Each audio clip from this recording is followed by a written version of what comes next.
even though I have a background in math, I graduated college as an electrical engineer. I spent 30 years as a math teacher.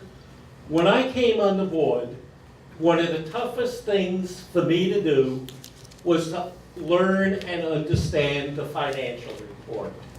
I don't know how the rest of you as board members have dealt with learning and understanding financial reports.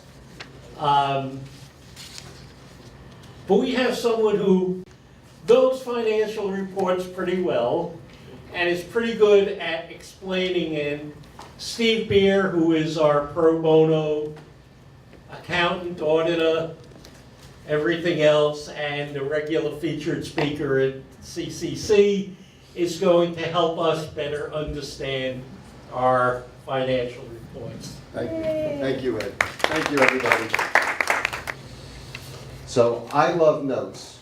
A lot of times, other than I want to make sure that a financial statement I'm looking at makes sense.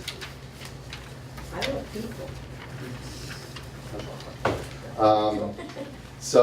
I go to the notes. And they're really structured with the beginning is very basic, significant accounting principles, and then they generally follow the balance sheet and income statement after that. So these provide more detailed information about the financial statements to the users. The significant accounting policies just allow you to compare different entities as to what they're doing.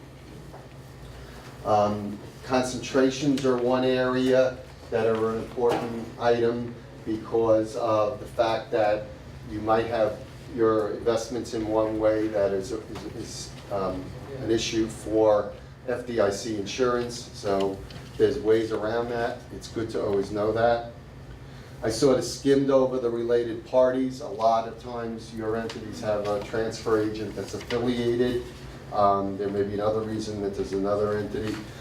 So related parties are an important item to know the details. You don't always know if those are arm's length transactions. The details on the mortgages are good information for not only for the board, but also for the unit owners as to where the amounts were when financing might be needed. Things like commitments and contingencies are things that you would like to know of. Contingencies that may cost money or be issues should be laid out that way. The rental income, we are required to disclose the 5 years going out. So if leases are coming due in a situation where there may be an economic situation or a change in the market, you might want to know that. We talked about the major repairs and replacements when I started with that paragraph. So there are required disclosures on those as well to meet the accounting standards. But as I said, the internal control issue is the more important thing, that the board's aware of what needs to be done.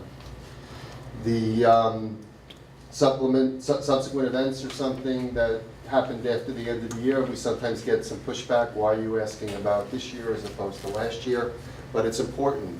If your user wants to know what something that's going on that's important to them, it should be in the financial statement for them to see up through the date that it was issued. So sometimes there is some supplemental schedules. They were in this one as well. They give detail sometimes on expenses, sometimes on a budget comparison. Depends on what the board would like their financial statement to have, but that can be information that people can really use.